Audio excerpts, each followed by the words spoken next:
They look slow, soft, and maybe even boring.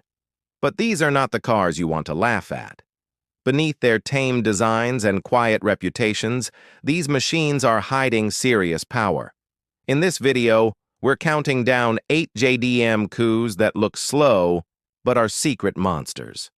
These aren't the poster cars or the fan favorites. These are the underdogs that show up looking like commuters and leave acting like killers. No hype, no flex, just pure sleeper energy. Let's get into it. Toyota Soarer 2.5 GT Twin Turbo JZ30. The Toyota Soarer JZ30 is the definition of a hidden weapon. When most people look at its long, graceful profile, they assume it's just a plush Grand Tourer meant for smooth highway cruising. And it is, until you realize what Toyota stuffed under the hood. A 2.5L 1JZ GTE inline 6, boosted by twin turbos, cranking out around 280 horsepower straight from the factory. It's not just fast, it's violent when provoked. Released in the early 90s, the Soarer 2.5 GT twin turbo was Toyota's way of flexing its engineering might without shouting about it. It had features way ahead of its time: electronically controlled suspension, a digital dash, even GPS navigation. But the real magic wasn't in the gadgets. It was in that silky yet savage 1JZ engine. Shared with the JZX90 Chaser and the Mark III Supra, this engine became a legend in its own right.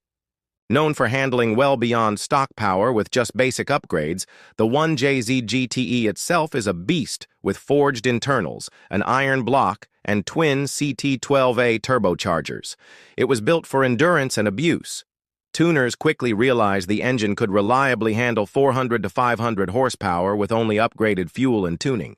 Take it a step further with bigger turbos, injectors, and ECU work, and you're looking at a 600-plus horsepower missile that still starts like a Toyota and drives like a Lexus. Yet visually, the Soarer couldn't be more laid back. Smooth bodywork, minimal badging, and an interior more like a Lexus than a sports car. The weight of around 3,500 lbs led many to think it was too soft to be serious. But the torque delivery tells a different story. It wasn't made to look fast. It was made to be fast and make you regret underestimating it. What made the Soarer truly scary was how refined it felt doing dangerous things. Launching off the line or pulling through third gear didn't feel aggressive or unstable. It felt calm. The cabin was quiet. The ride was smooth. But the numbers on the speedometer climbed like you were being towed by something supernatural. It lulled you into forgetting it was a performance car until you realized you were well over legal speeds with no drama. It was the perfect blend of sophistication and savagery. The Soarer was a car that could make you question everything you knew about performance vehicles. While it appeared refined and understated, it had the kind of power that could shock even the most experienced drivers. The suspension, though designed for comfort, would hold steady as you took on hairpin turns, and the brakes, though not built to impress, would hold their own even at high speeds. In the hands of a skilled driver, this was a machine that could command respect, not with a roar, but with a whisper. In the tuning world, it's a silent favorite. You'll find Soarers pushing 500-plus horsepower while still wearing stock wheels and paint. That's how subtle and effective this car's engineering is.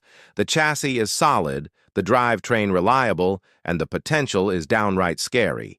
This car wasn't made to show off, and it didn't need to. It was a monster dressed like a butler. It made you regret underestimating it only when it was too late.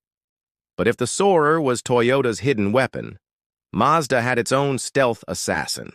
One that didn't just go fast, it bent around corners like it was glued to the earth. Mazda's MX-6 GT from the late 80s and early 90s doesn't scream performance. It looks like a tidy commuter coupe, something your math teacher might have driven. But lurking beneath that modest sheet metal is a turbocharged 2.2L inline 4, the F2T. Good for 145 to 150 horsepower and 190 lb-ft of torque. Doesn't sound like a monster, right? But then there's the unexpected feature Mazda tossed in: four-wheel steering. That's right. The rear wheels actually turned to assist with cornering. It was a feature pulled from concept cars and put into production. At low speeds, the rear wheels turned opposite the fronts for tighter turns. At high speeds, they turned in the same direction for stability. This gave the MX-6 GT a wild ability to dart through twisty roads with alarming confidence. It wasn't just about speed, it was about handling. While other cars relied on sheer power to impress, the MX-6 GT impressed with its agility and precision. You'd think it's just a front-wheel drive coupe, but it rotated like a mid-engine car on command. Mazda called it 4WS, and it made the MX-6 feel decades ahead of its time. Most drivers were used to understeer and slow steering input in front-wheel drive cars. But the MX-6 GT defied those expectations. Even with its modest tire setup and stock suspension, it could keep up with more exotic machinery through tight switchbacks.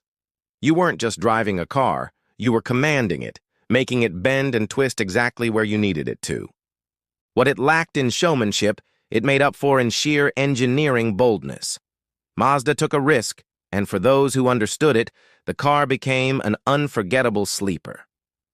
There's something special about cars that don't scream for attention. The MX-6 GT didn't have the big spoilers, the flashy paint jobs, or the wild body kits. It was a clean, neat little coupe with a hidden fury under the hood. Mazda took a chance on technology, and in doing so, they created a car that could outmaneuver and outrun cars much more expensive. The MX-6 GT wasn't just a car, it was a driving experience unlike anything most people had encountered. And then there's the torque. The F2T engine has a reputation for being an absolute stump puller. The turbo spools early, giving you a surge of low-end power that makes the MX-6 feel way quicker than its numbers suggest. The beauty of the F2T engine wasn't just its ability to deliver power, but how it delivered that power. In a world where turbocharged engines often relied on high revs and extreme boost to make power, the F2T was a breath of fresh air. It was a low-end powerhouse, giving you more torque at lower RPMs than you'd expect. The feeling of it pulling you through tight corners, effortlessly moving forward even when you thought it had no more to give, that's what made it special.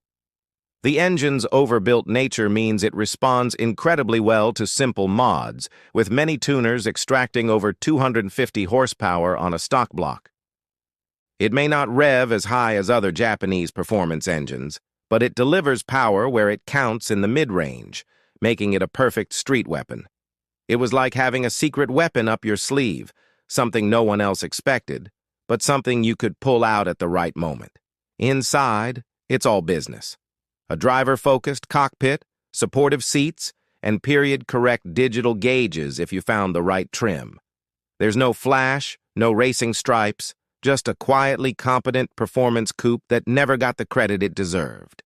Mazda kept the cabin practical and straightforward. You got the basics: comfortable seats, decent visibility, and enough tech to feel advanced without being distracting. In the right spec, it came with pop-up headlights and a digital dash, both of which added to its quirky charm.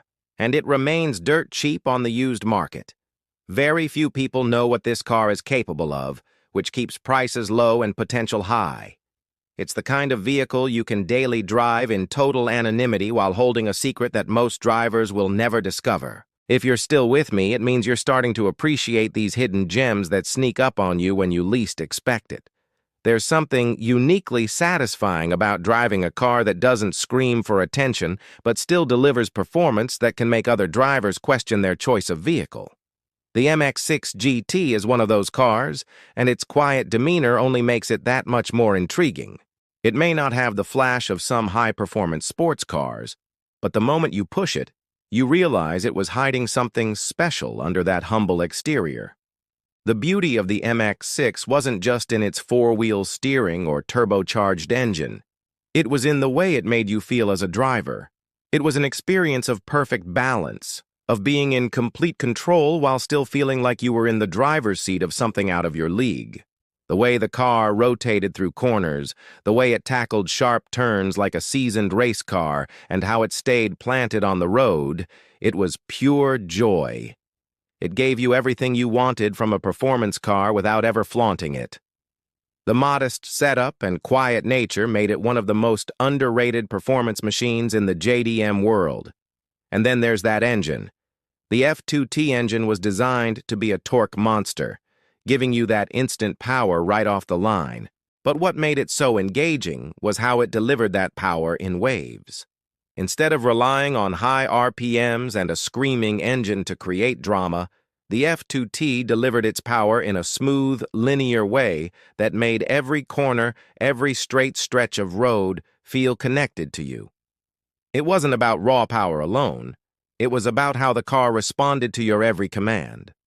The low-end torque made it feel like the MX-6 GT was always ready to pounce, always eager to surprise. And let's talk about the tuning potential. The F2T engine, with its overbuilt internals, is a tuner's dream. There's a world of possibilities for those who want to squeeze out more performance. Many enthusiasts have managed to push the F2T engine to over 250 horsepower on a stock block, transforming this unassuming commuter car into a street monster capable of holding its own against far more expensive rivals. What made the MX-6 GT so appealing to tuners was its foundation, a solid, reliable engine that could handle the abuse and modifications with ease. Add in some bolt-ons and the car's potential became almost limitless. But even without massive modifications, the MX-6 GT was still a sleeper in every sense of the word. Its low-key exterior, the kind of car you could park in a shopping mall parking lot and not bat an eye at, was hiding a car that could dart through traffic, take on mountain roads, and leave faster, flashier cars eating its dust. It didn't shout its abilities. It simply executed them with precision. Inside, the cockpit was a no-nonsense, driver-focused affair. Mazda didn't need to add unnecessary distractions to the car. The seats were supportive, and the visibility was excellent, making it an enjoyable car for long drives or tackling twisty back roads. There was no glitzy tech to overwhelm the driver, just the essentials, all ergonomically placed, making it feel like an extension of your own body. It was clear that Mazda built this car with the driver in mind, with the simple, practical design making you feel connected to the car as you tore through tight corners, pushing it to its limits. The interior wasn't loaded with flashy gimmicks. Instead, it was a reminder of a time when driving was about the experience. The analog gauges, the supportive seats, the soft touch materials, it all came together to create a cabin that was simple but effective. Mazda didn't need to overcomplicate things. They let the car do the talking, and it spoke volumes. With just enough tech to make it feel modern and just enough comfort to make it a pleasant daily driver, the MX-6 GT balanced practicality with performance in a way that few cars at the time could. What made the MX-6 GT even more appealing was its affordability. While many performance cars of its era were priced beyond the reach of the average enthusiast, the MX-6 GT offered the chance to own a car with serious performance potential without breaking the bank.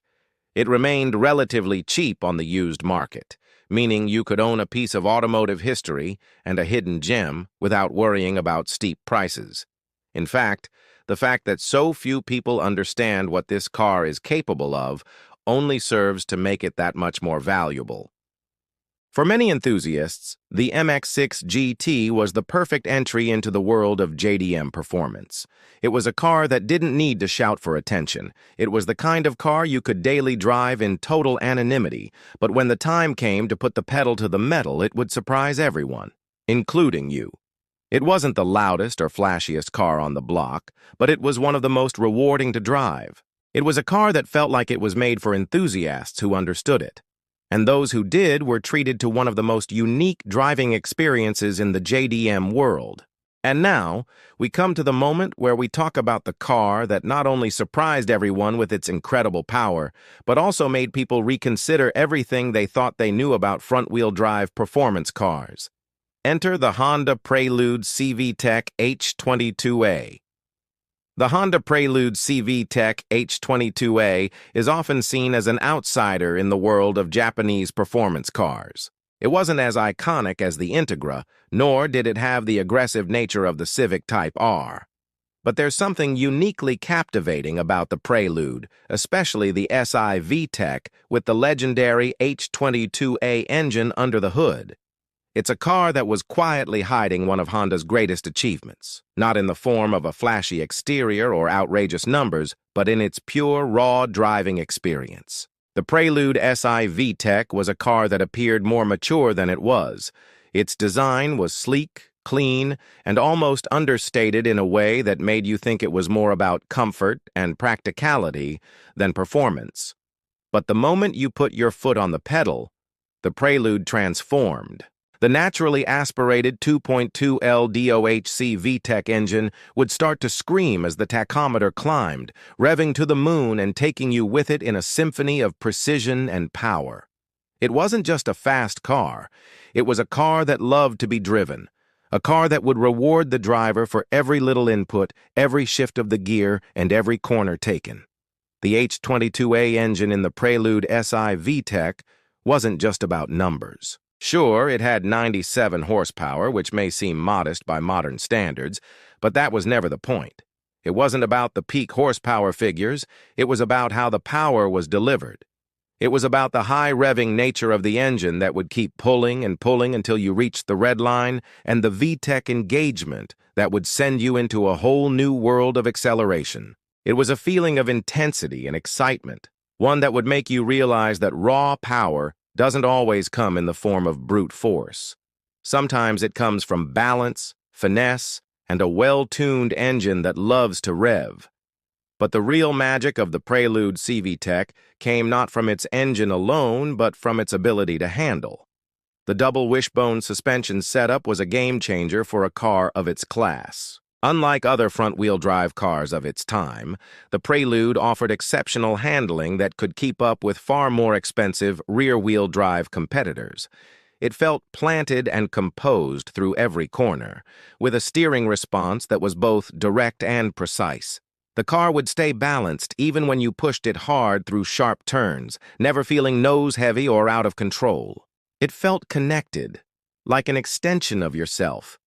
It wasn't just a car that could take on corners with ease. The Prelude was also a car that could give you a real connection to the road. It wasn't about hiding imperfections or insulating you from the driving experience. It was about amplifying it. Every shift, every turn, every moment behind the wheel felt like a carefully crafted dance between car and driver. And it wasn't just on the track or the back roads. The Prelude was just as at home on the open highway, where its smooth ride and low noise levels would let you cruise in comfort while still leaving you with the thrill of knowing it was capable of so much more. It wasn't a car that shouted about its potential. It was a car that showed you, only when you were ready. Inside, the Prelude CVTEC maintained its focus on the driver experience. The cabin was simple but purposeful, with everything designed to keep the driver engaged without distraction. The seats were supportive, providing just the right amount of comfort for long drives while keeping you in place during aggressive cornering. The gauges were analog, in the classic Honda style, and though they weren't flashy, they gave you everything you needed to stay connected to the car's performance. The layout was driver-centric, making you feel like the car was built with you in mind, with the controls placed just where you needed them. What's more, the Prelude didn't need to be a full-blown sports car to deliver thrilling performance. Unlike many other performance cars of the era that relied on forced induction or large displacement engines, the Prelude CVTEC was a natural wonder. The H22A engine loved to rev, and the car's suspension setup allowed it to deliver precise handling with a chassis balance that made every corner feel effortless. There was no need for excessive modifications or expensive upgrades to feel the magic of the Prelude. It came out of the box as a complete package, a car that could handle the road and provide driving thrills without the need for excessive flash. For those who wanted to take it to the next level, however, the Prelude was incredibly responsive to tuning. With a few bolt-on mods and the right tuning software, the H22A engine could easily reach 220 horsepower, opening up even more performance possibilities. The aftermarket for the Prelude was strong, with a wide range of parts available for those looking to squeeze out more power or refine the car's handling even further. And unlike many turbocharged alternatives, the H22A engine didn't rely on extreme measures to make big power. It was built tough, and with the right care, it could last for hundreds of thousands of miles without breaking a sweat. But perhaps the most impressive thing about the Prelude VTEC was how it was perceived. For many, it was just another Honda, another sporty coupe that could be dismissed as a car for young drivers. But those who truly understood the Prelude's capabilities knew it was much more than that. It was a hidden gem, an unsung hero in the world of JDM performance cars. It didn't need to shout for attention. It didn't need to wear loud body kits or slap-on graphics. It simply needed a skilled driver to unlock its full potential. And even today, the Prelude VTEC remains one of the most underappreciated cars in Honda's history. It might not have the legendary status of the Civic Type R or the Integra, but it's a car that has earned its place in the hearts of those who know how to appreciate its subtle genius. It was a car that didn't just perform, it connected with the driver, making every moment behind the wheel feel special. It wasn't about being the fastest or the most aggressive, it was about balance, precision, and a driving experience that felt pure. The Prelude VTEC was one of Honda's finest achievements, and it remains a testament to the brand's commitment to engineering cars that didn't just perform, they inspired.